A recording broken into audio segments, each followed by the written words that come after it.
What's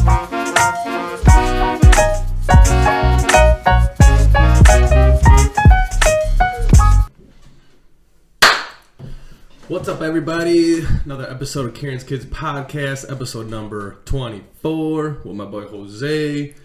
What is up, everybody? And I guess I'm gonna have to do it. Holy shit! Oh yeah, I skipped it, right? I don't even think about the intro. I just at half the time I stumble over my words. We clearly don't practice shit. But anyways, cheers, little buddy. Cheers, brother.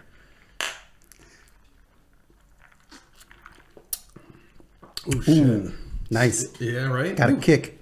Awesome. You know what? I'm fresh off that. I just came back from Mexico. All right. Yeah. So I went to a wedding. Big shouts out to Another wedding. I went to another wedding. Whoa. How many of your friends are married now? Actually, it was brothers. That was back to back. Oh shit. So yeah, big shouts out to Fernando and his wife Ale. Oh, congratulations. Her name's I think it's Alexandra, but the really Mexican way of saying Ale. Yeah. So okay. Big shouts to Ale. Awesome. We went to congrats. Yeah, right. We flew into Guadalajara. Oh, that's where you were. Okay, cool. That's such a fun word to say as a white person. Yeah, Guadalajara. No. You can't say the G. How do you say? Isn't the G silent? Isn't it Guadalajara? Guadalajara. I'm not Mexican, so I don't know. No. Yeah, but you're you speak Spanish. Yeah, I do. I hear them say it. I thought it was Guadalajara, Guadalajara. It's Guadalajara, like the W. Okay. Sounding, anyways. Flew into there, and then we drove a little bit to San Jose de Gracia. Oh, okay. So we went to a real small town. Okay. So I got to see the real Mexico, not the fucking touristy Cancun where everything's. So were the people you were with, were they the cowboy style, like caballeros? The rancheros? No. Yeah. So the town has okay. First off, I didn't know really what to expect. I was thinking, because he said this is a small town and there's a ranch, so I was thinking dirt roads and open space, but it wasn't really like that. It's just a small. Actually, the streets kind of look like New Orleans, where everything was kind of close. The streets are narrow. Yeah. And it was nice. It was nicer than I thought. Everyone's real fucking friendly, and it being a small town, everyone knew each other. So what I liked and appreciated is I was with my boy Ernie and his parents, and every time I was walking with his dad, people stop beeping their horn and saying what's up, and everyone stops and says hello. It's kind of sweet. That's beautiful, man. Yeah, it's got a small town feel, but also community vibe. Right. So me and my boy Nate, I don't know if he watches. I think he might watch this. My boy Nate, my boy David, we got to stay in a closed down hotel. Okay, so, what do you mean by closed down here? So it was actually closed down. It was a non-functioning hotel. Okay. Which was, and I know when I say hotel, you're thinking, this big high. No. It was 2 floors of 5 rooms. So it was a 10-room hotel. Okay. So, I guess because there were so many people who went to the wedding that we were gonna originally stay at the house, Ernie's parents' house, that's a whole nother thing. I want to talk about that. Okay, cool. And so they just made a phone call to some kind of friend, and they had I think they're eventually going to remodel this hotel. Gotcha. And they just let us stay in the room. So we stayed on the 2nd floor, and each of us got a room, own bathroom. It was sweet. It was listen, okay, it's a little old school. It's no 5-star Chicago resort, but the shit was clean. The beds, not that comfortable, but not the worst. Okay. But I honestly got at least 3 or 4 straight nights of bullshit sleep. But I mean, there's a lot of alcohol involved, so I can't totally blame it on the bed. Okay. But what was really dope is that they got married in this old school church, probably built in 1800s. Who knows? It's one of those super old school. As soon as you see it, it's shit, wow. This is old school. It has a crazy vibe. Got that Alamo style build. No, it's Spanish American. You know what? Me and my boy, he's in construction. He does a lot of, my boy Nate, he does a lot of the, his company does all the precast. Yeah. Wow. So yeah, cool. I forgot the letters, but I know it's ATCI or something. I don't know what it is. Anyways, we think that it was actually 2 different. It was you could see almost 2 types of structure. It was I think they added the really elaborate towers afterwards. Okay. So you could see like the first. It's like just a typical church, Sure. Whatever. It's like maybe 2 stories high, but then they have this elaborate like columns and stuff, and Okay. maybe we could throw a little picture in there. Sure. I got some. I can send it to you. Okay, cool. Yeah. And so we actually had a pretty dope rooftop. So where that church was, there's a plaza, and we had property on the plaza. So like, very nice. Realistically, it's probably some of the best. Yeah, it's prime real estate in San Jose de Garcia. For sure. And Yeah. I was like, damn, why isn't this a hotel like up and running? I feel like this guy's losing out on money. But then you're like, oh yeah, there's nothing to do. There's nothing to do over there. So there's no reason for tourists to be there. Yeah. So I was like, oh, so I always think business, right? Like, why isn't this thing making money? But then I'm like, Sure. oh yeah, it's like, but not that you can't create it. Right. Now, I bet you a few people with not that much money can somehow make that like a tourist attraction, maybe, like, because they are known. I guess the town's kind of known for their drinking a little bit. They do have a bunch of cool little bars that are all within like 2-block radius. So actually, we did a lot of walking. Very nice. Like from where my boy's house was to where we stayed was like a legit just 2 city block walk. Okay, cool. In a straight line. Oh, nice. So you guys the town was yours, basically. For sure. Very nice. I got some looks, but it's, I don't know. I didn't feel unsafe. Honestly, the first night we so I didn't bring any weed. I usually bring my own weed to places. But for some crazy reason, I had a bad feeling. I was like, you know what? This is going to be the time I press that button and it goes red. And if you don't know what I'm talking about, when you fly into Mexico, even after customs and all that, as you're walking out of the airport, you still got to press one more security check. You just got to press the button and it turns green, you go. If it turns red, they search you. So out of all the times I never got caught or never got searched, so I had a feeling, I was like, no, this might be the time I actually fucking get searched. So I didn't want to risk it and all that. But then I started thinking, what's the word? I have fucking 5 joints on me. It's like, what's the fuck? What could possibly happen? But then again, I'm in Mexico. And it's like, I don't even speak the language, so why fucking risk it? So, yeah, I wouldn't risk it, because if they even put you in a cell anywhere, you're going to be among some of the scariest people in the world. Imagine. Yeah, for sure. Well, I'm glad you didn't take it, because that brought you here today. Oh, of course. So that's where I was getting to. It's the motherland. I was getting to the only time I ever felt a type of way was the first night. So I was with a couple other stoners, and all of us said the same thing. We didn't want to bring it. Yeah. But we're like, what the fuck are we going to do? We're going to be here for 6 days. Try and tell stoners to not smoke weed for 6 days. Wow. All of them will be the same. You're going to be grumpy as fuck for the first couple of days because you're all fucking pissed. It just... Weed's not addictive, but like it kind of is in a little bit of way. It's like you will be grumpy as shit if you haven't got your smoke. Yeah, well, you build a habit, right? If you like chewing gum and you don't have gum, and that's your security blanket or whatever.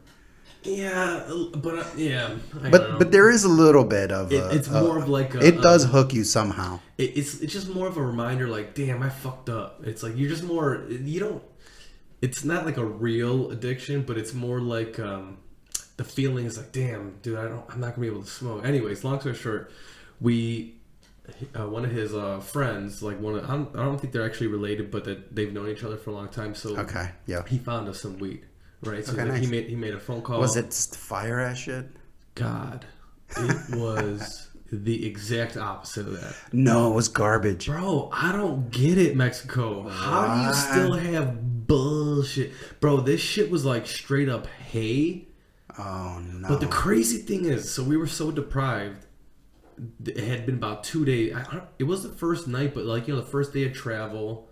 And it was like I think it was actually maybe the second night. No, I think it was the first night. Anyways, the guy got it. We look at it. It was 2 little 1/8 bags. 2 little Ziploc, and they had a stamped like brand on it. It was like, fuck, I don't even know what it said. I think it sounded Asian. It was like Ching or something, but I think it wasn't Asian. It was just like maybe some letters. But anyways, that's what made me think of it. So, I'm looking at the weed. I'm like, damn, bro, this looks like bullshit. So we roll up a joint. We smoke outside. I surprisingly got high as shit. So now I'm in the street, it's quiet as fuck. I'm realizing that, hey, I'm in a different country. I got drugs in my pocket. That was the only time I felt the type of way the whole trip I was there. And then people were driving by. I was like, fuck, what's the chance that this will be a cop? I don't know. I just started tweaking out. Like, I was like, damn, you know what, that joint, I was talking shit, but like, damn, that joint got me high. But then as the days progressed, I'd smell it. Like, I woke up the next day, and of course, I'm like a wake and baker. So I woke up the next day and I was like, damn, this shit's bullshit. I was like, I got fooled last night just because I had been so desperate. Yeah, that's what I was gonna ask. If you deprived yourself for so long, maybe that's what. For sure. I knew it. Listen, to be honest, I'm not surprised, but I thought, like, even if you grow outdoor bullshit, yeah, there's still ways to make it. Like, man, I feel like they should know how to grow at least decent, but it wasn't even like decent. It was at the lowest end of like Reggie. Like, if you know what Reggie is, this shit was Reggie. And you know what? They at least did the decency of picking out all the seeds. Okay. Because their lease was only found a couple, but it wasn't even green. It was more like a really dark garbage forest green. Yeah. It might not even been green. It might have been brown. Wow. Well. But overall, everything was fucking great there. I'm just talking shit about the weed. Okay. But you know what? I bet you the cartel, I bet on the high end side, they got some shit. Well, I'm sure they probably send all the good shit over here. Who's buying it out there, really? It's true. That's probably a good point. Yeah. It would be expensive out there. Or they just might be growing it in areas that are better suited for it. My boy says it was how they cure it is what really changed the color and smell of it. Because he's been a part of like some big ass grows, and then it takes like a like a cooled area, like it's got to be certain temperature and a lot of things that I doubt that they are spending the money on, you know. Right. Well, welcome back. Yeah, hell yeah, shit. Fuck, I thought I was gonna come back with a belt buckle and some fucking cowboy boots and a hat. I did actually buy a hat when we went to Tequila. Okay. Actually, that was dope. That we were supposed to go do a tour, and we got stuck in some traffic, boy. When I say Mexico traffic, when I say traffic, I mean fucking traffic, and it actually made Chicago traffic look like a fucking, you know. Did you have air conditioning? Yeah, so we were on this. There was honestly, there was 60 of us traveling at a time. Whoa. Yeah, so we had like 2 or actually 3 buses, one for 40, I think. Wow. Yeah, it was like we had like and it came with the bathroom, which was super key because it was supposed to be an hour and 20 minutes. In a perfect world, there's like an hour and I think 20 or 30 minutes. But we knew there was gonna be some traffic, so we said we rounded up to say it's probably gonna be a 2-hour ride. Okay. It turned out to be a 3-hour plus ride because there was an accident and we didn't know it. We dealt with at least an hour of straight just traffic, and I would say the accident was probably 12 miles away by the time we realized it was an accident. Wow. And we fucking felt it. We were just not moving. Most people, for a while, you know, because everyone's talking shit, people are already drinking. Right. So it kind of went, but then like you would just feel it, like damn, we've been here for a while, you know. And then when someone be like, hey, man, damn, we've been here for 2.5 hours, you know, like it would be after like the second hour, we started getting a little fucking antsy, and then it got quiet because people were like, damn, I'm getting kind of hungry because we were taking our bus into Tepe or whatever, and getting some breakfast, and then we were supposed to go to that tequila place, and because traffic took so anyways, it ended up being an accident. You seen blood, motorcycle, and 3 lanes turned into 1. Wow. And that's what the whole fucking traffic was about. And by the time we rushed eating to try to, because we had tours planned and stuff. We're supposed to go to we're supposed to do, it was supposed to be a whole like 2-3 hour tour. Yeah. And we're gonna taste stuff, see how it's growing, like see the whole process, you know. Right. That traffic fucked us, so we didn't get to do that. So we ended up just staying like in town and just kind of stayed in the main plaza area. Okay. It was dope. It was honestly it was super dope. Oh my god. So there's the old ritual they do. There's these 3 guys. There's this fucking pole that's about 3 stories high. Okay. All of a sudden, these 3 dudes, or actually I don't know if it's 3 or 4. I think it's 4 actually. 4 dudes climb up. They're on a 3-story pole. Thin ass little pole.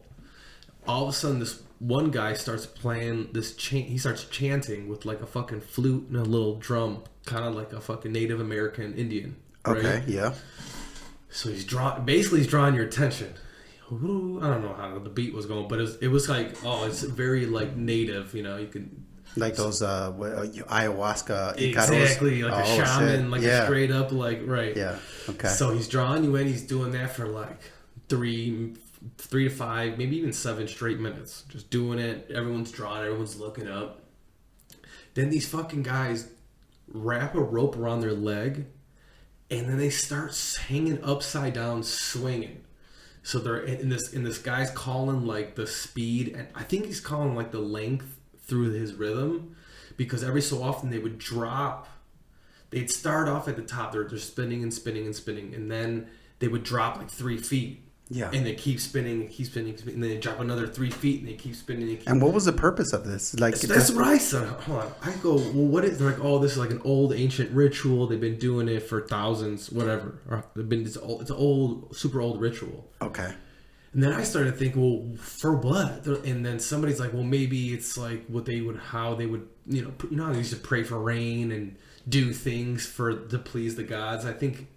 I don't know if that's an actual story, so you can fact check that, but that's what somebody said, and I was like, okay, I could see that, you know, because people sacrifice goats, even people, for fucking the weather to be good for crop season, you know?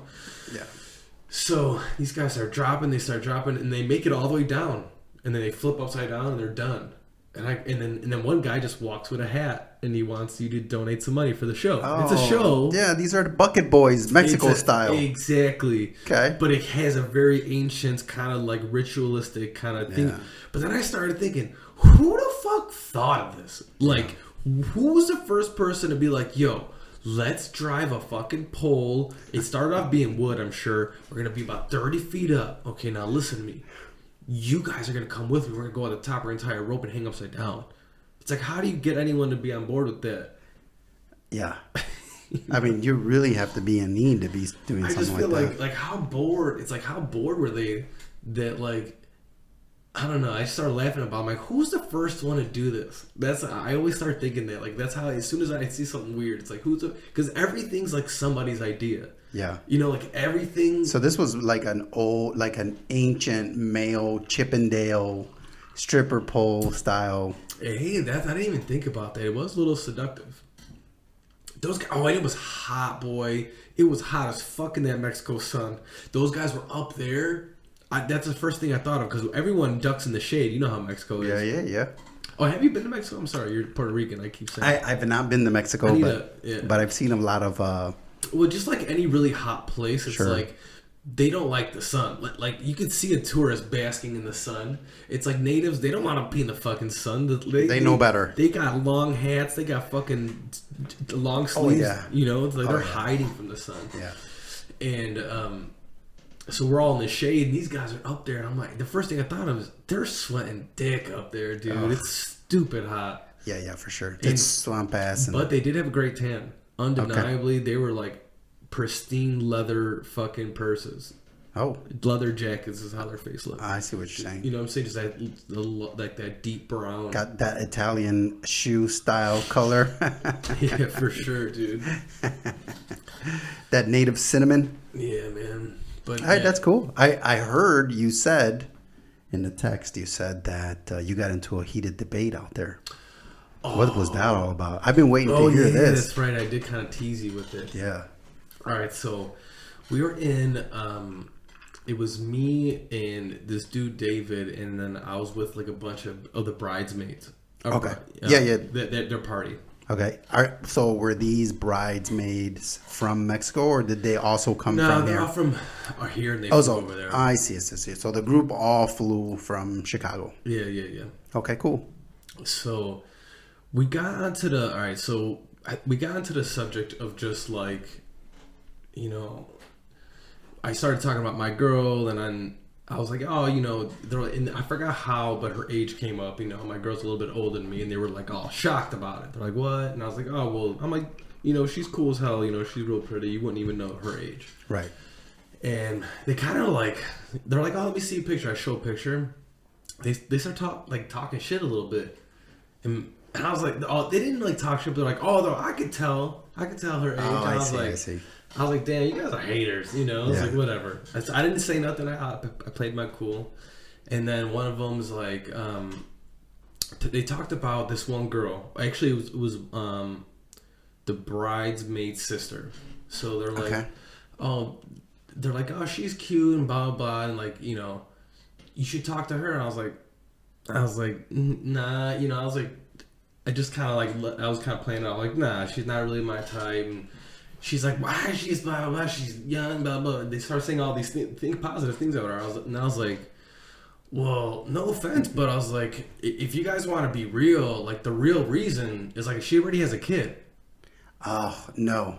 And I was like, no. I can't. I was like, I would. So it wasn't even that I was for it. I just wanted to. Now it's like, nah. Low key. They were talking a little shit. Now I'm gonna go in on them. Yeah. So I just wanted to be like, well, nah. She's already got a kid. It's like, why would I want to do that? They're like, why?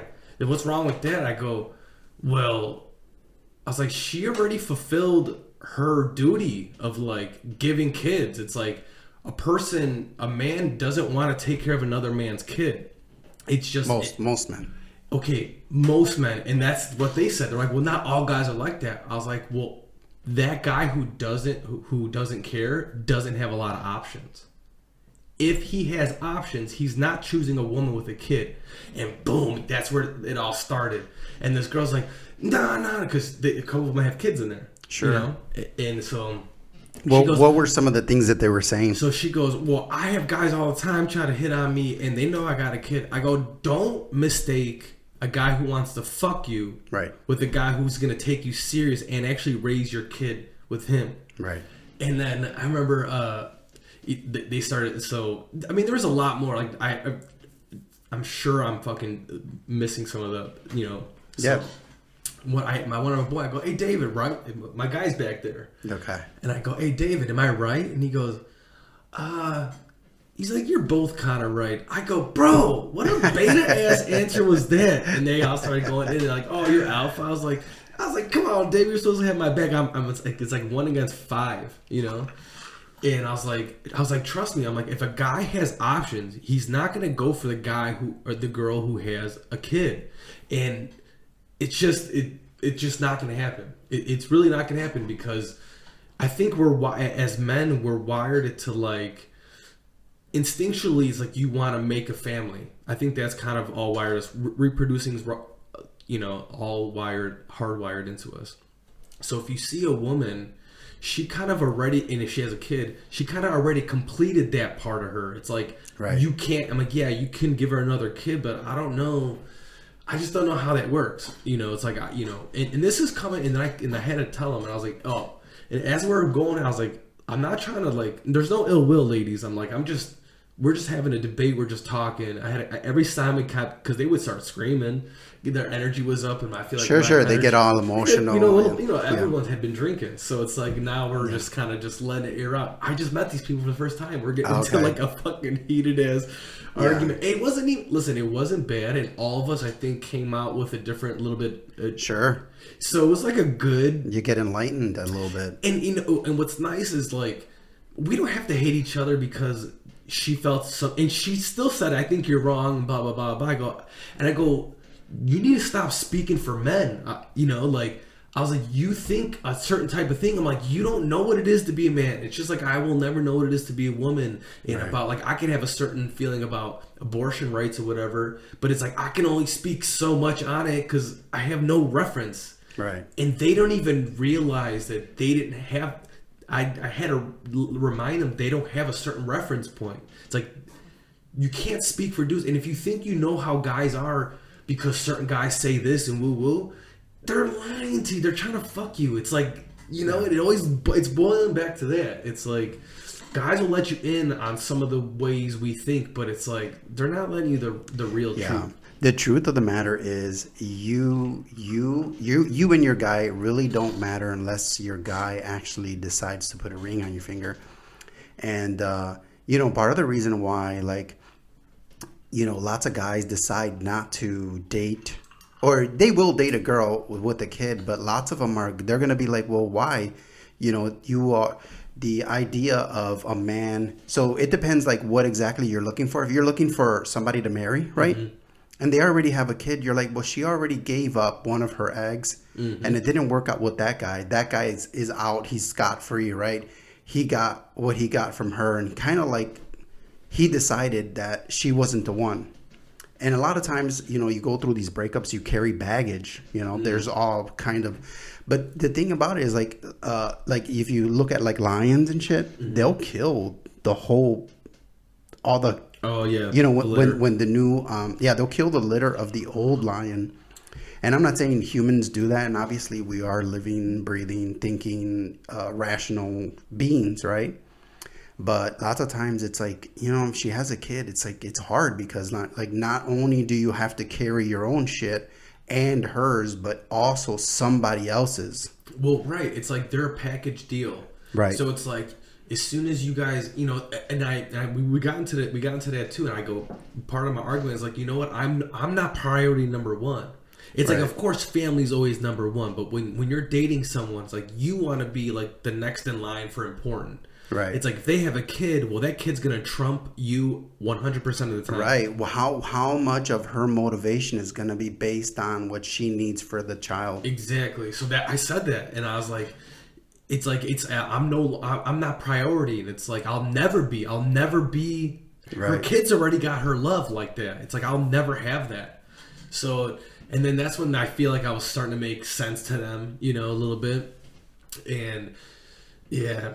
It was fine though. And I kept saying it, so I was like, "Hey, no ill will. We're not talking shit. We're just having a little debate." Right. And it worked out. They were cool with it at the end, but yeah. Yeah, it's difficult, man. Relationships are super difficult. Right. Especially now that if you have a kid, you know, your options drop dramatically as a female. Right. Whereas, I mean, I guess a lot of females they also look at guys that have children. They probably think the same way. They're like, well, fuck. Yeah, I brought that up too. You know, they will. And obviously because the female wants to be number one. Right. Yeah. So. And the thing is that like most of the time, if it's a single parent, the other person isn't 100% disappeared. Like I had one of my ex-girlfriends had a kid, and I told him this, and I said, "Hey, this is coming from a guy who dated a girl with a kid.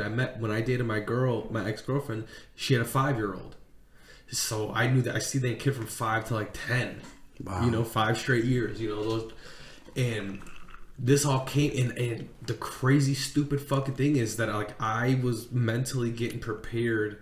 To do that, right? To slide in that role of stepdaddy. It's like I was just confused, you know. Thank God I didn't actually go through with it because not because the kid was. I try to actually be a positive male role model in that kid's life because that kid had zero. They had a bunch of women, mom being fucking batshit crazy, grandma being batshit crazy.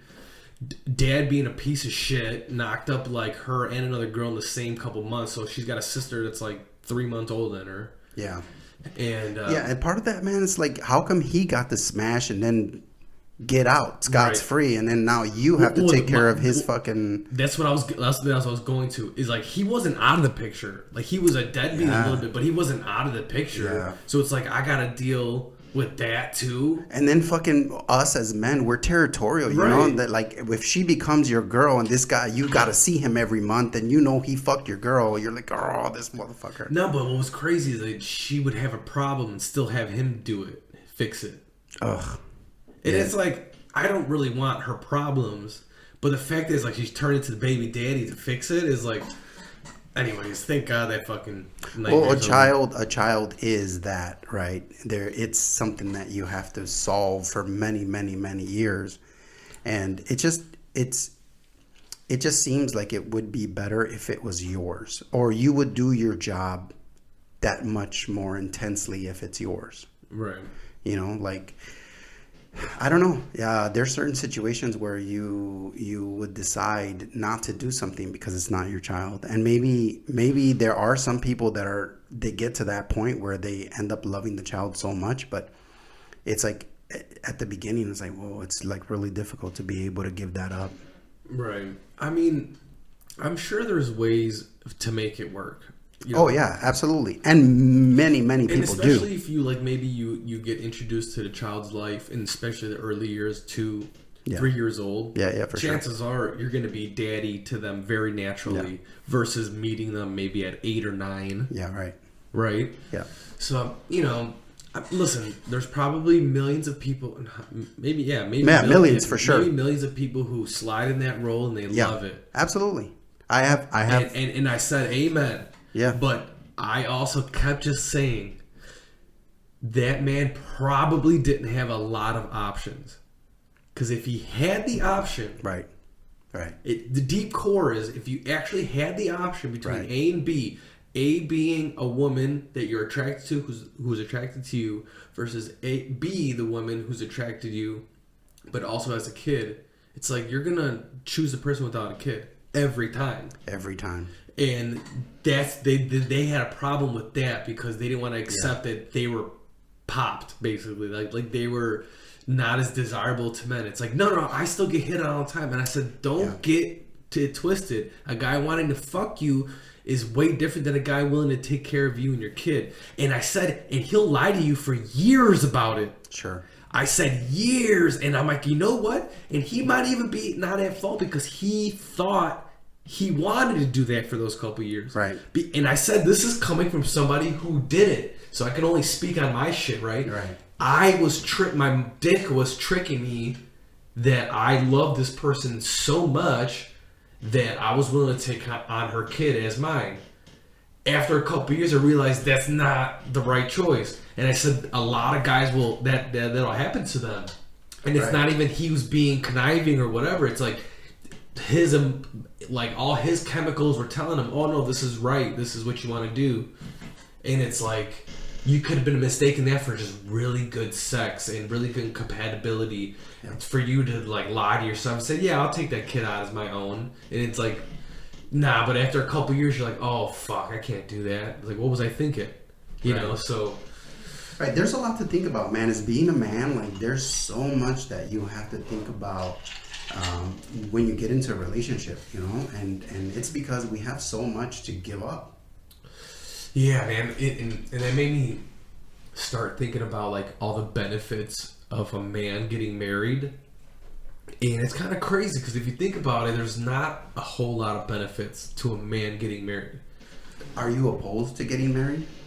I think it's happening more and more where people, or the man, in the traditional way, is starting to reevaluate marriage because a man in the traditional way, who usually makes the money, who buys the house, who does those things, is the financial backer of the family, has a lot to lose by the woman. As soon as you get married, she has your balls, because even if you're the most faithful, you did everything right, you kissed her ass, you bought her, you did everything right, and all of a sudden she's tired of you after a couple of years, she gets divorced. Bored. Yeah, she gets bored, and then she if she wants to leave the relationship, she will be paid to leave your relationship. And if you have kids, she'll be paid to take your kids from you. And your house from you. And it's like, holy shit. And it's like, oh, well, and then people will be like, well, you just got to marry the right one. Well, everyone thinks they're the right one until they're not. Yeah, I mean, here's the thing. The way men love, the way women love is very different. For a man, it's like there's certain things that we require. And ladies, if you want a traditional man with a traditional wedding, then you're going to have to be a traditional woman, right? And there's certain standards that you have to meet. But today's women, right, especially in the cities, like Chicago, any city, any major city, the options are there's so many options for women, and it's so easy to meet people online that, gosh, at a very young age, these women have had many relationships, and every broken relationship is a new problem that they're dealing with. It's another scorned, maybe they had a bad situation, and now it's another something they have to deal with. And then you meet them and they're 30, 40 men deep. I don't know, 20 men deep, 10. How many is too much? I think as men, we need the perception. I don't know. No, hold on. So hear me out. So let's say a 35-year-old man who's like single, now he's like looking for a mate. Let's say like now he's like, okay, I'm ready to lock in and lock in one person. Okay. He's gonna go to some kind of young early 20s, 22, 23, 21, 20 even if he can. Sure. And that's all because that's what we're gonna be the most sexually attracted to, because we see that they're young and we'll immediately assume that they haven't had that. Let's say we find a 22-year-old. That guy finds a 22-year-old, and that 22-year-old was like a slut in high school, and I'm talking like took some dick and whatever. Maybe her body counts in the over 20. Okay, sure. So, which probably, I bet you there's some people who are like, dude, I bet you in their high school they already had a body count of 100. It could happen. There's people like that, but me seeing her for the first time, I'm just noticing her youth. Yeah. And that's the perception. So she might have 100 body count, but if she's 22, but I see her youth, my instincts will be like, oh yeah, she's the one to mate with because she is youthful and she still has youth on her side.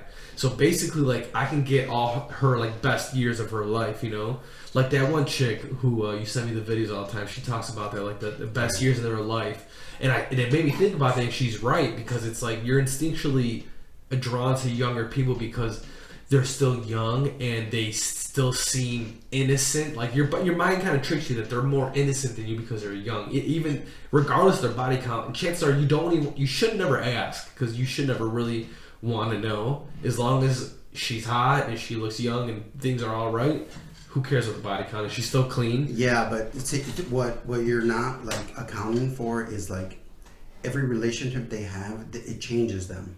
You know what I mean?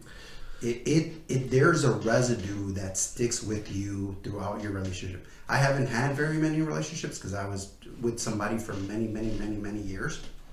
But I've noticed when I was dating, I noticed that there was so many red flags these girls had, and it's obviously the way they dealt with some of the breakups, and they talk about how most women chase like that high value man, and that high value man, obviously more women are looking for that guy, so he has many options, so he's running through females and he's like doesn't want to settle down, and most likely that's the jerk that hurt these women, right?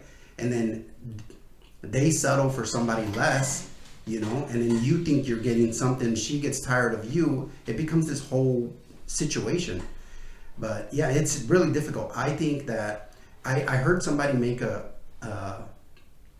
they made a connection with like a female and a car.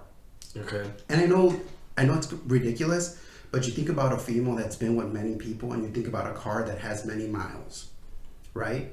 And it's like, okay, so it might be a 2000, whatever our year is, 2022. Mm-hmm. Yeah, but it might have many miles. And how do you know it has many miles? It looks brand new, but you could tell because of the way how it runs. Okay, I'm hearing you, but I feel like, especially like in your teens and your early 20s, it's like you don't know relationships. Just because you've been in a lot of them doesn't mean you've changed. Let's say you've been in 20 relationships, doesn't mean you've changed 20 times. It just means that you finally are figuring out what's right for you and what's not. I think that's what dating is. It's like maybe a person's from a shitty town and they didn't realize that everyone in that town's like stupid, so she had to do a lot of dating to figure out, like, dude, it's like none of these people are seeing, it doesn't feel instinctual. It's like I feel like how you date is, I feel like in your early part of your life, it's like you should date a lot and you should fuck around a lot, because you need to know what you like, what you don't like. You need to experience different people, different perspectives. It's like, I feel like every relationship you should learn something. I mean, even my last one, my shitty one, my 5-6 year shitty one, I learned from it. It's like, oh, I know exactly what I don't want. I know exactly what a lazy bitch is. Like, I know exactly the red flags of, like, she had a dysfunctional family. It's like, well, where did all her values come from? Her family. If her family's fucked up, chances are she's fucked up. And I know there's some people like, oh, I got a fucked up family. But don't you think if a guy meets a girl and she has a great family and she doesn't come from like a high body count, that guy's gonna swoop her up and keep her, or do the best that he can to keep her? Yeah. So like, and then say you have because I mean, I was there. I had a beautiful person, but it didn't work out because of the way. It just, something happened in there where she no longer wanted to be in my relationship, in our relationship. She just didn't want it. And as much as I fought for her, I was like, well, she doesn't want it. There's nothing you can do. So they move on. Right. And yeah, I just feel like it's if you're a woman, a young woman, right, and you don't have all these fucking bad habits, and you don't come from a fucked up family, that's gonna be a good one to swoop up because she's gonna have a good father, good brothers. Yeah, but what if she's unattractive? Well, that's the thing, right? Then she's not like. I would say, yeah. I feel like all because that's what you look at first. Okay. It's obviously. So right? I thought about this. I've had a little bit of thought.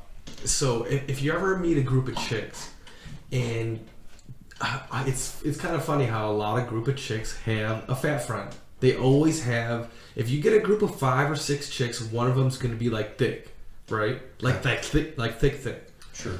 And that thick one always has the best personality. Always usually the funniest. They're always the loudest. In my experience, I feel like a lot of people, we think about it. Why is that? Yeah, I thought about that. Why is that? Why are they the fun ones and all that? Well, they need attention. Everybody wants attention, right? Sure. She's not getting attention for her looks. So she realized, oh, I gotta lean into this funny thing. I'm going. I need to be loud. I need to be animated. It's like every time I meet a group of girls and there's a chubby one, she's like the loudest, funny one and the protector of the group, right? It's like that's how they get attention. It's like, oh, she learned a long time ago being funny and kind of trying to be the central focal points of how she's actually getting good attention because she doesn't get it naturally from a man. Right. You know? And I could be close, I could be way to fuck off, I don't know, but I feel like that's always true. It's like every chubby girl I met that's funny, it's like, oh, and I think there's way more of them than pretty funny ones. I'm like, I know there's pretty funny girls out there, but like, usually the funny girls are kind of got like, they're not that attractive. Yeah. And that's I feel like that's the reason why. Yeah, I mean, definitely, I can see that. There are some pretty attractive chubby girls, and there are very chubby girls that are also attractive, very funny, also have high body counts. Because a guy, does a guy really care if he's gonna get if you're gonna get pussy? Do you care what it looks like when you're fucking horny? Yeah, I think there's a certain amount of dry spell that a man can be on, where it's like. Yeah, especially when you think about how many men actually have sex. Right. Yeah, man. You know what I mean? Like, how many men are out there smashing all the time? Very few. Yeah, and, you know, like that Andrew Tate said that he's like, you know who's dangerous? A man who's not getting laid.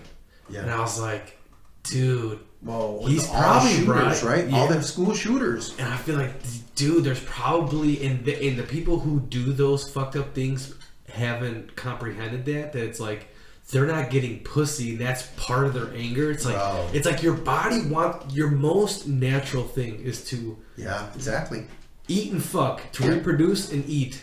And you're not getting one before and after. And you're not getting one of those things. It's like that probably festers up as like a mental cancer that you can't quite put your finger on, but something's growing inside you. Yeah. It's like you know that you're a different person before sex and after sex. Isn't that just the way your thought process is? You know, things that get in the way don't really get in the way when you've already had sex. You're like, all right, I can think about this more rationally. Listen, every dude listening to this understands the post-cum.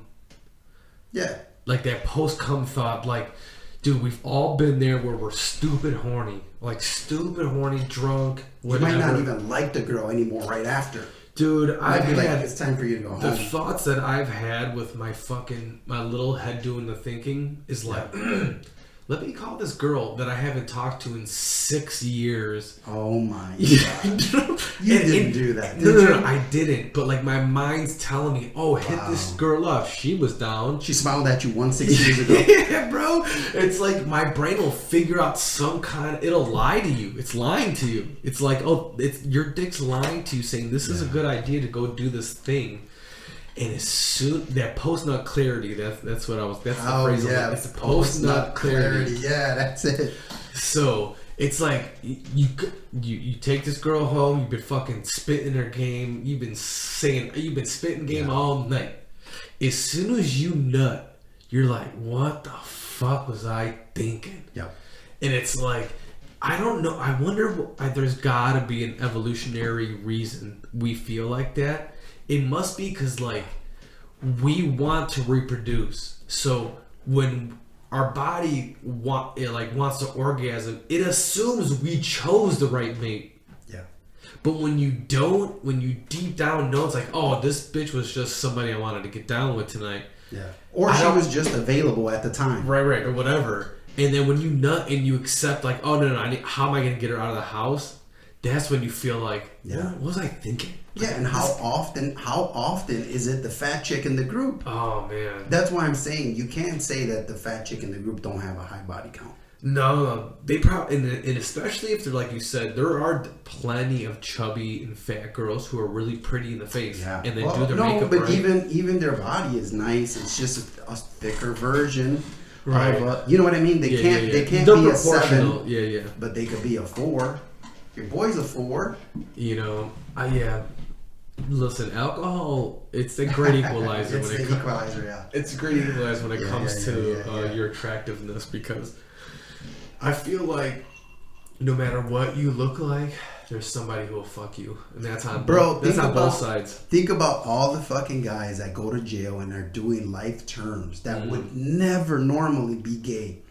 But because they're so fucking horny, they're fucking each other in the cell. It's not gay. It's like they'll rationalize it that they're not gay. Bro. You know? Bro. But that goes to show you the mentality of a man before he comes. He's like, I gotta get this shit out. I'm figuring out the pillow pussy before I'm figure out some dude. You know what I'm saying? It's like, I'll take that rag, that plastic bag, get that warm water going, sandwich the pillow between the mattress, some kind of version of that, you know what I'm saying? Like, start fucking the plastic bag, calling it a pussy. Oh, God. You know what I'm saying? Like, figure out something, dude. You don't have to.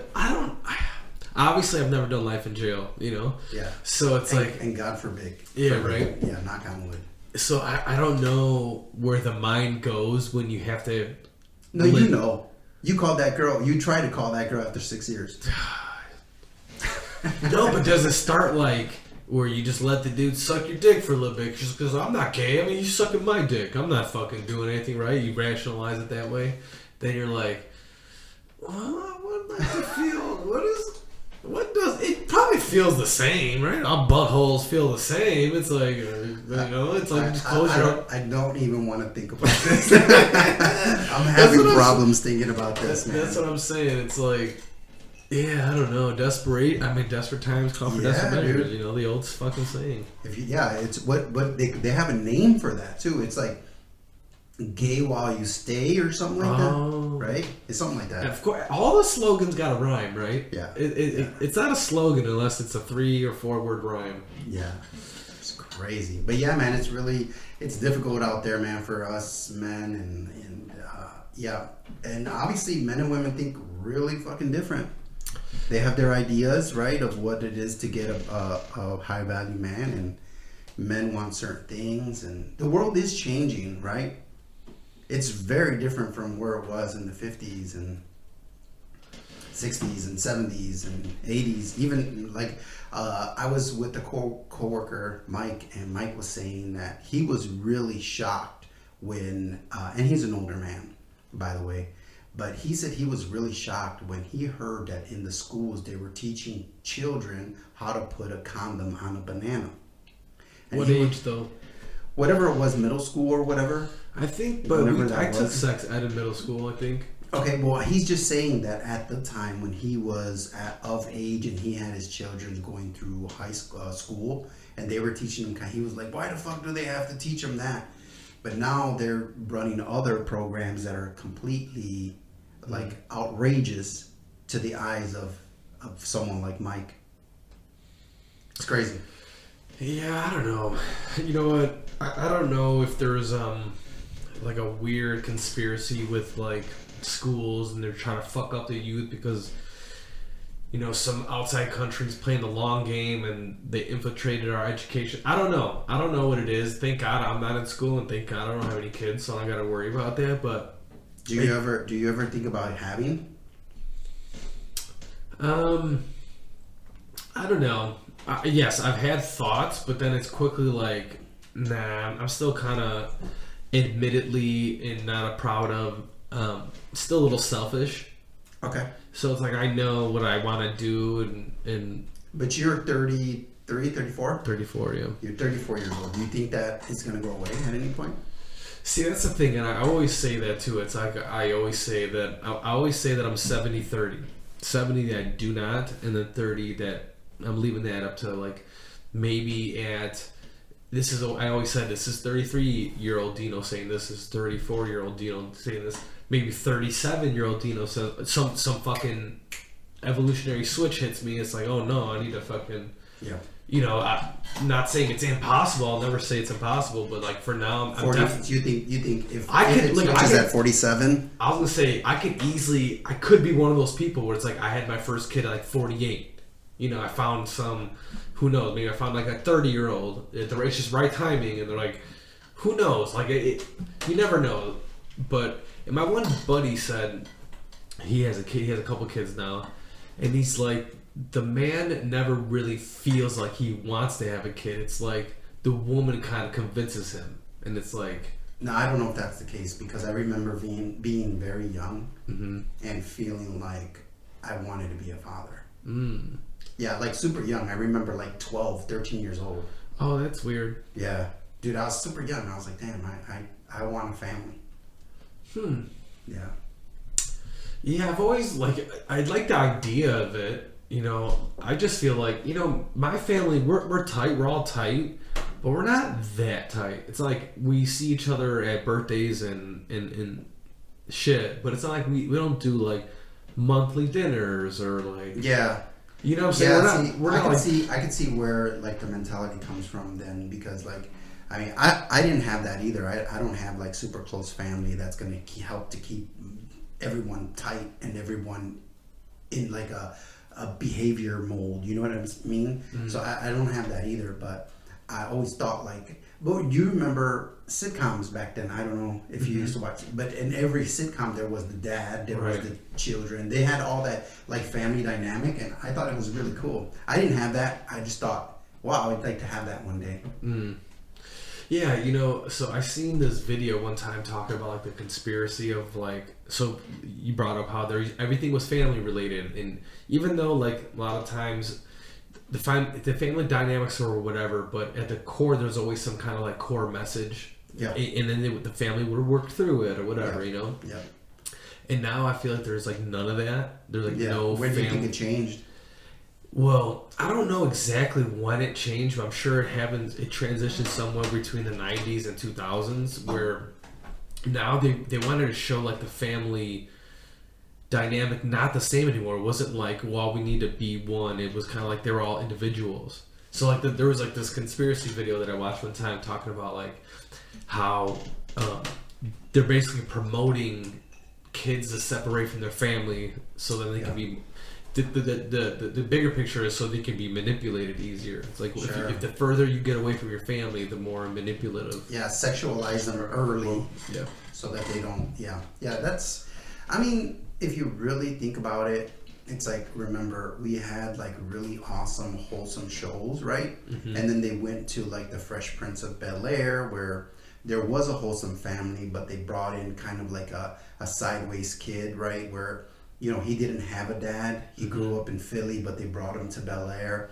And then from there, they gave us like friends, right? And then they were all like singles in New York and kind of dating and sleeping around. And they brought like a different dynamic where it was like more freedom. And then you had like probably like Sex and the City and The Sopranos, and then it just elevated from there. Then, you know, obviously in the like early 90s, gangster rap, right, that changed hip-hop forever, where now everybody's like hypersexual. In fact, in that NWA, I remember when the NWA movie came out, everybody was like, oh yeah, I was like, have you even heard that album? I heard that album very young. I was a little boy when I heard that album.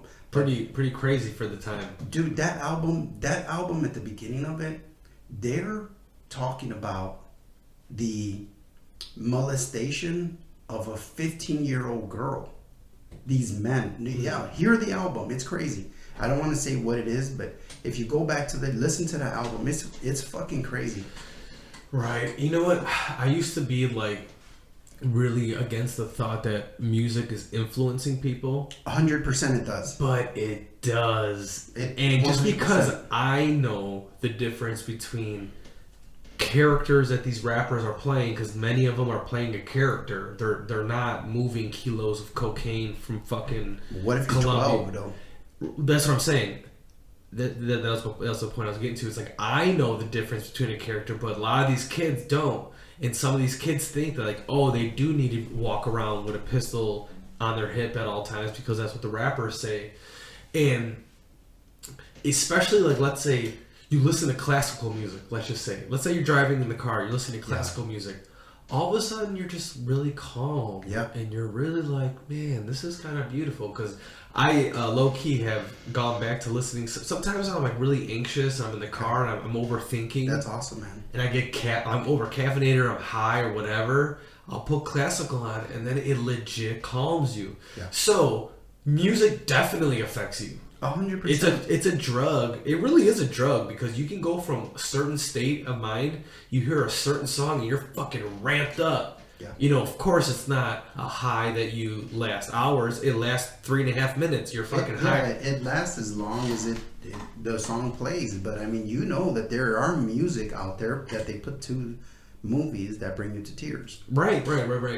So why wouldn't a song bring you to maybe anger? Slightly. Now, I'm not saying it's going to make you shoot up people, but maybe it'll bring you to a slightly elevated version of the angered person that you already were. Or you can say maybe it plants a seed.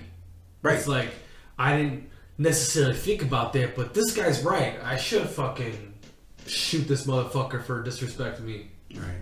You know? And then if you grow up with that, and then you come from a broken family, I mean, gosh, like what you're doing is you're chipping at that tree. You know what I mean? Just cutting into it till you get to a point where you're completely broken. What's the answer?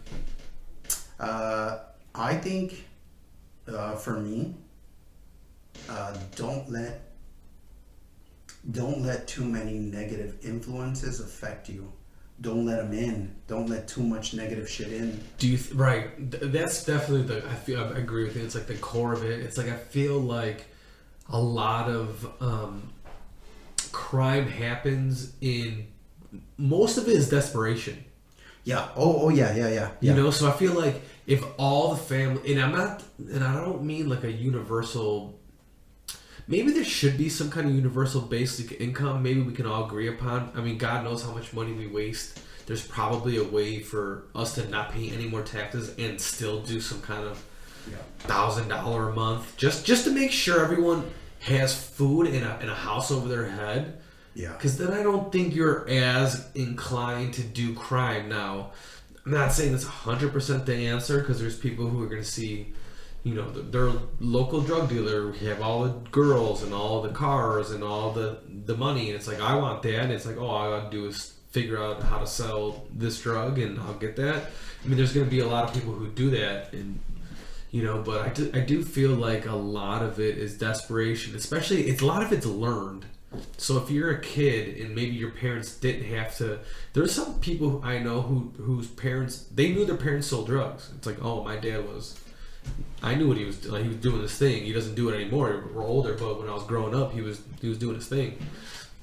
So I feel like if maybe nobody was desperate to do moves like that, I don't know. Yeah. You know. Yeah, no, I think obviously everything you see, everything you hear is teaching you, right?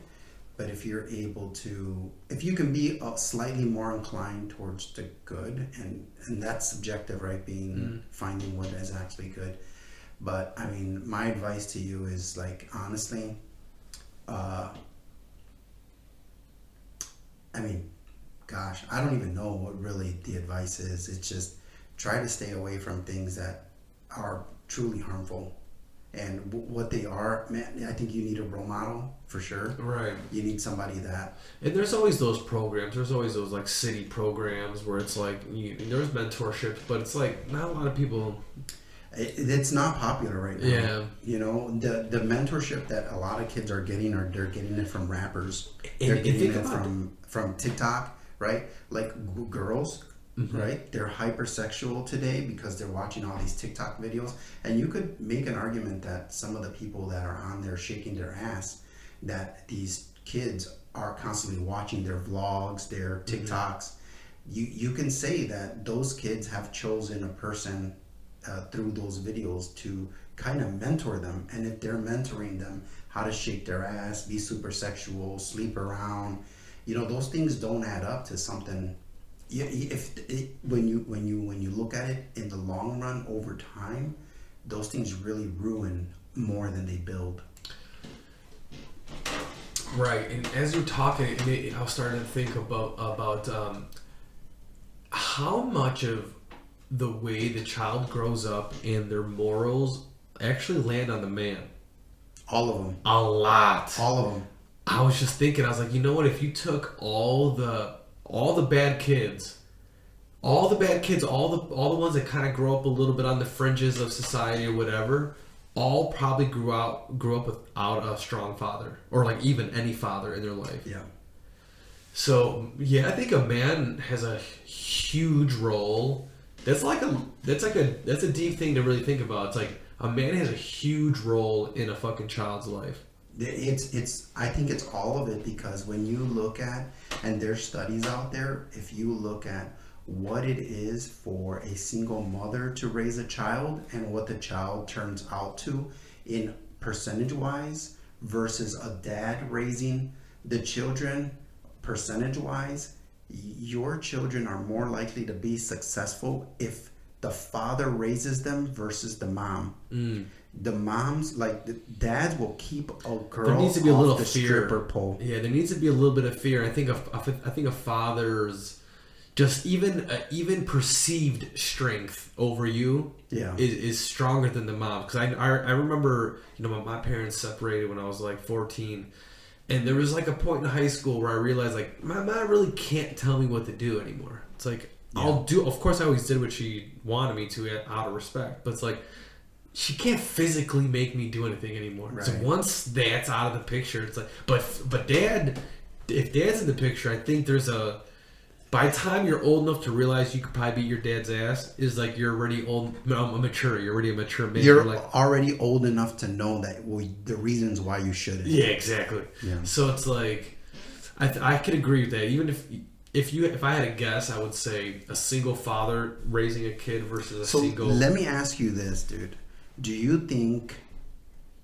What do you think would make,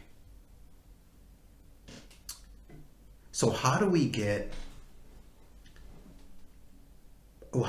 more stronger fathers? What would it take for these men to rise up and be stronger fathers? Maybe there should be, I would have to say, maybe in school curriculum, there can be a very like, man, I don't think you're ever taught. No one ever teaches you're supposed to learn how to be a man from your father, right? That's kind of like where you're supposed to learn it from. Naturally, that's where the most, But maybe it could be. Maybe there should be either a societal or some kind of schooling. It's like letting them know all the importance of being in your child's life. So even if like, even if you knocked a girl up and necessarily couldn't make it work with the girl, no matter what, you're still gonna be there for the kid. Because there's still a lot of dudes who have a kid and just fuck off and never try to be in the kid's life. But I feel like, I don't know, because there's no school, there's no classes on how for a man to be a better man, father and husband kind of thing. There's nothing like that. I mean, there's counseling and maybe you can go to like professionals like that, but I think that needs to be taught like in your teen years.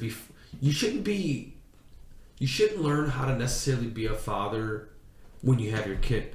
Maybe there should be a little bit of pre-teaching of like just some basic shit that maybe some people it's common sense, but to some other people it's like, oh, I didn't have that growing up. That's a good idea. Maybe I should, whatever it is. Do you think that it's possible that there's a really strong fundamental teaching in religion that teaches you the fear for like an entity of some type of higher order that can guide you, like these teachings can guide you to be a better father? Well, I think a lot of religions all teach kind of something along those. There's always like some kind of guide, some family guideline. There's always some kind of rules, Yeah, I think about like nowadays and how many divorces there are. Mm-hmm. Like most marriages end up in divorce nowadays. What do you think that is? Why it's over. It's way over 50%. No. But why do you think divorce rate's so high? So I already know why. It has to do with the internet and options. Females have a lot of options. Like lots of times they'll be on TikTok, Facebook, and they see all these girls. Mm-hmm. But then there's that dynamic that men don't have much access to sex, right? Because they say that 1 in 3 men don't have sex at all. So you have all these starving men out there in the world, and then you have all these women that are showing their body off on the internet, and they're like, look at what I have to offer, and they're getting, I don't know, 600 700 dick pics a day. So they're like, okay, I don't know what to pick. Which dick should I eat now? Let me taste them all. And it's like, and then when there's a good man that comes into their life, they're like, well, I would like to go with you, but I need to try those out too. So it might be that there are so many options out there for these ladies due to the internet that it drives them to a point where they're so crazy that it's like, there's too many options. That's a good good theory. It's a good guess. I would say, well, I think divorce rate's also high because it's a lot more socially acceptable for a divorce. So our parents' day, they stuck it out. It's like they might have hated each other, but they never got divorced because of how it looked. Well, through religion, I think religion taught you that you have a duty. There's that too. I also think that I think there's like a lot of dudes who get divorced. I've had a little thought about this. I think a lot of dudes, especially if in your teens and maybe your 20s, you maybe were, let's take a case example of like a computer nerd that all of a sudden in his 30s got that really good job. Now he makes real money. Now he became a little bit more of a high value man. He finally gets, let's say he's not that experienced with sex. He meets a really hot girl who fucking fucks his brains out. Yeah. He'll mistake that first, because he never experienced a lot of sex growing up, so he doesn't have a lot of reference. He doesn't know that feeling of like, oh, I really love this girl, but like low key, like your dick's lying to you. It's like, nah, you just like fucking this girl, but you don't know the difference yet. So that guy who marries that hot chick, who maybe that hot chick was just kind of marrying him for his money, and he married her because she's the first hot girl to really fuck him right. So I feel like there's a percentage of the men who get married that they married the first girl to really fuck them well, and they mistaken the good sex for a good partner, like a life partner. And I think I think the divorce rate's more like 70%, and I would say out of that 70%, 25 to 30 of it is that they married the first girl to really fuck them well, and they mistaken all the good sex. They look past all the red flags, because I've been there. You look past all the red flags, you justify that action because sex is so good. Well, one of the things that happen is when you have good sex with a female, your body produces a hormone that's a territorial hormone. Sure. So this woman becomes yours. And women, they kind of like fall in love, from what I've heard, they fall in love with the sex, right? But women, they're like they are programmed to get the very best that they can. And if they see that they have an option of finding someone better than you, no matter how many kids they might have, if they don't have that family base that helps them to stay in a grounded mentality, then they're gonna go online, because every song, every movie, every TV show, all social media feeds them. It's okay, girl, do you, make yourself happy. You know what I'm saying? And then if, it's not that they say fuck the kids, fuck the husband. What they're saying is you only live once and you gotta go out and get what you want. And this mentality really like clouds the minds of many women. But how do you know that, though? So let me play devil's advocate. Sure. You just kind of spoke for women, you being a man, saying this is... How do you know that's what they're thinking? So I don't know what they're thinking, but based on what I see online, and then I also do a lot of listening of like Jordan Peterson. Okay. And so he speaks a lot to like the male and the female dynamic. And so I pick up a few things here and there, and it's not that I'm like smart about things or whatever, but I do repeat some of the things he says because they do kind of open my eyes. And it's not like I'm totally addicted to Jordan Peterson or anything like that, but I do hear these things. But I also make I correlate things to like what happened in my life and how my relationship just went awry. And I make these connections, and I'm like, oh, okay, that's interesting. Okay, I learned, there's things that I learned that I know now that I was stupid for doing. It's like years before we broke up, I couldn't see the signs. But now looking back, playing, the Monday morning quarterback, I can see, I was like, oh, damn. I was like, and it makes me sad because I'm like, holy shit, I was such a fucking simp. But I just didn't know it. And that's what I'm saying. That's the whole thing with dating people. It's like you learn them. It's like everything happens for a reason. That's why you don't want to know body counts. It's like you just want that product of that person to be what you want. It's like maybe it took her 50 dudes to finally realize, like, oh, I don't want to be a slut. Yeah. When you're young, and like you said, now with social media, it's like, dude, younger people have higher and higher body counts because, I guess it's easier to connect with people and find each other, and they're probably having all meaningless sex, fucking... But there are studies out there due to dating apps where you could look at all the percentages of what happens in, like, relationships.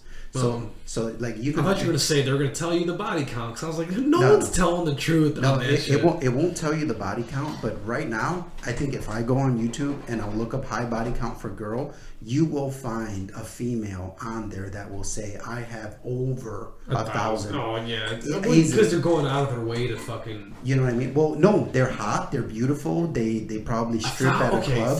Think about.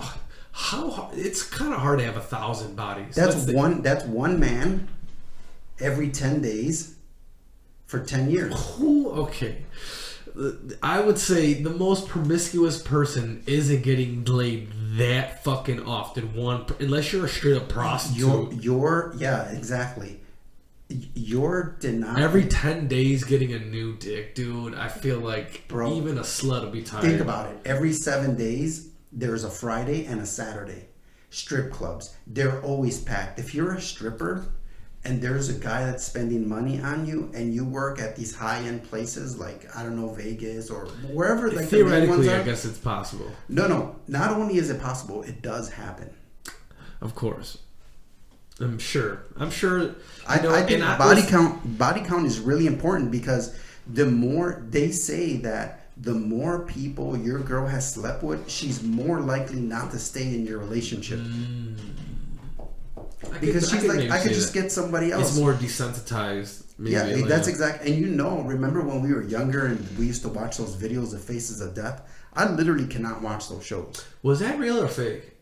It was real. I thought it was real, but so many people said it was fake. Bro, that shit is real. Right. The person jumps off a building, you're like, what the fuck was that? I remember being young, my brother and his friends were into that. That's how I was watching it. I don't remember a lot of it. It's probably for a good reason. That shit was fucked up, but those are probably online somewhere. We should start an internet show called Faces of Death, and we just... Oh. What about what? Their body counts? Who cares? No, I say the more the merrier. I care. No, you know what? Get your freak on, because then you can be good at sex. I would like to ask you the same question 10 years from right now. Wouldn't it be a nice thing to be like a fucking master at sex? You know exactly how to. You can do that with a wife.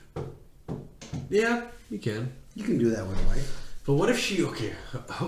Here's a question. What if you love your wife, you guys get married, boom. Let's say you're in year 7. Okay, pretty solid marriage so far. You start to think about a little bit more kinkier stuff, so you start getting a little bit more like, adventurous, yeah. Start getting a little adventurous. Maybe you want a little bit more butt stuff. Maybe you want some freakier stuff. Okay. What if she's not down? So I think part of it is her duty. But what if but there's a lot of women are like, this is my duty to fucking give up the booty. Right.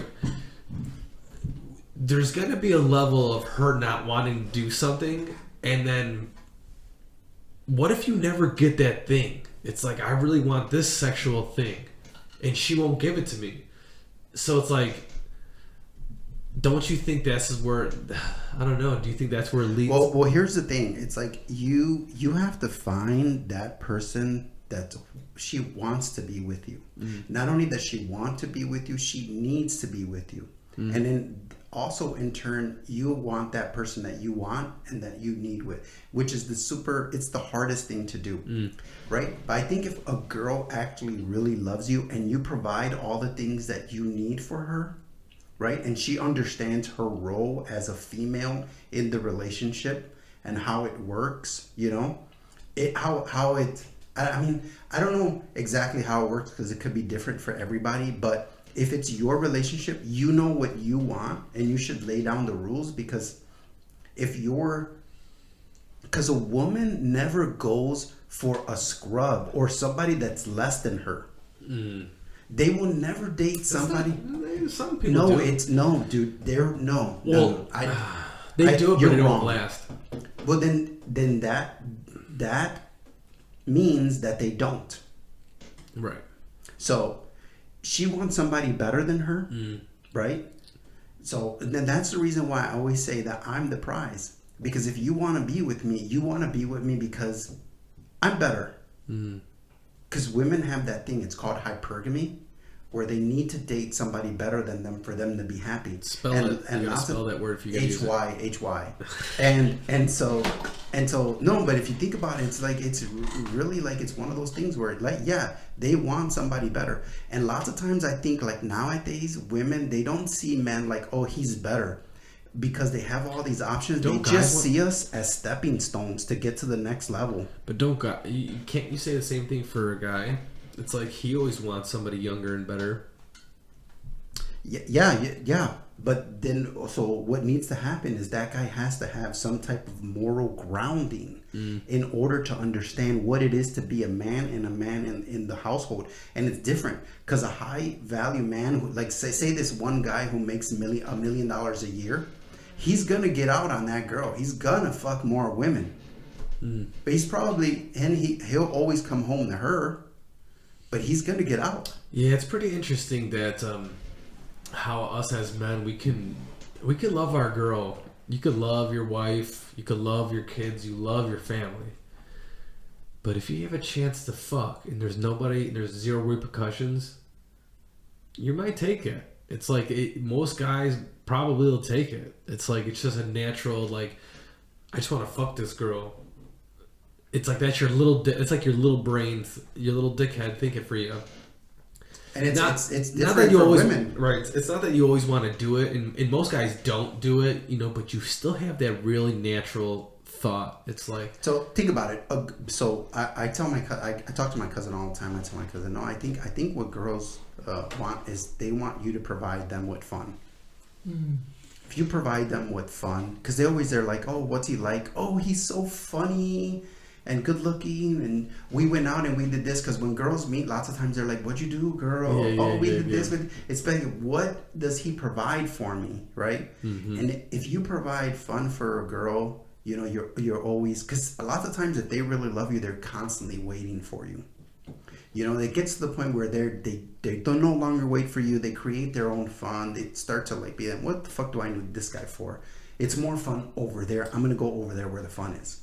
Yeah, and especially with the internet, it's like as soon as you get bored, you just log online. And that's what it is. And it's sad. It's really sad that women are paid to get divorced. Yeah, like we were talking about earlier, there's not a lot of benefits to the guy. It's like in the traditional way, most dudes make more money than the female. Like you said, most females don't marry down. Right. No. So the guys most of the time at the they're like, look at what he got me. Look at the giant diamond. And they literally have you by the balls. It's like, but they don't. You don't have to fall into that trap. Yeah, I mean, I guess there's like legal ways for you to sign some papers and get the prenups and all those things, or just don't get married. Yeah. Because you could still have the same kind of life, the same kind of love. You know what I'm saying? And you can have a will and decide, leave her with whatever. And what's crazy is like how all of a sudden marriage really just lets the government tell you that the woman has you by the balls now. It's like it's like the relationship in the man's eyes is the same. Yeah. When they're dating that girl and they give that girl all their love and their whatever, the thing they give, and then all of a sudden you get married. Now it just became a legal document. Yeah. And now it's like, well, now you're at risk as a man. It's like, I don't know. It's kind of a crazy. We should have a movement for marriage that doesn't involve the government. And what's crazy? Fuck the government. And what's crazy is somehow we made common law marriages, whatever. If this girl lives with me for 7-10 years or whatever it is, now she's still entitled to half my shit. What kind of bullshit? What female? Who made that law? It's like we're not in the same boat. I know. It probably men came up with it, but some simps, right? Because they heard that sad sob story of their girl who already had children, that they decided to fill in that role. But it seems like it might be one of those things where, like, here's an opportunity for us to make money. And there's a lot of outrage when men abuse of women. And then men are like, yeah, we shouldn't abuse of women. There's always that simp, because you always have that group that never has sex. That's always going to be outraged, and they try to sympathize. They're the ones that are like voting for it. Yeah, because at the same time, if you could be, because lots of times, man, you just want to be in the presence of somebody beautiful. A beautiful girl, what I mean? That's why you come to my house every week. And the show's over, folks. All right, on that note, we'll end it here. Hey, everybody, thanks for fucking watching. Thanks for listening. Give us a fucking like. Subscribe if you're not. Tell a fucking friend. Help us out here. Yeah, hit the like button, because if you hit the like button, that allows us to get into the algorithm. So we're trying to get there. Us, if you're a friend of the show, just hit the like.